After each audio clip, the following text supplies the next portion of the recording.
қыркүйек Қазақстан халықтарының тілдер күні. Сіздерді ұлттық тілдер күнімен шын жүректен құттықтаймыз. Жыл сайын қыркүйек айында халықаралық тілдер күні өткізіледі. Бүгінгі тілдер апталығына орай өткізіліп отырған сайысты ашық деп жариялаймын. Тарихқа көз жүгіртсек, Қазақстан аумағында 100-ден астам тіл үздіксіз дамып әрекет етуде. Бірақ қазақ тілі мемлекеттік тіл болып қала береді.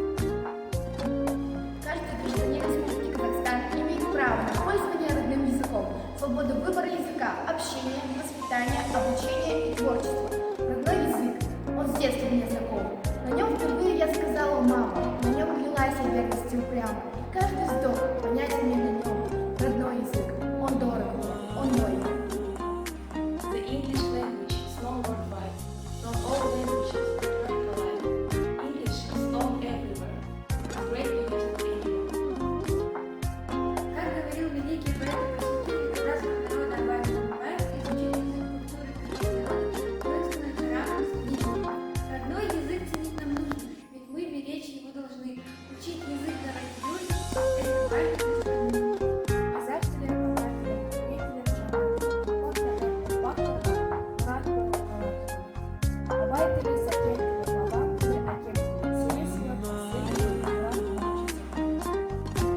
Today is a funny day. It's normal human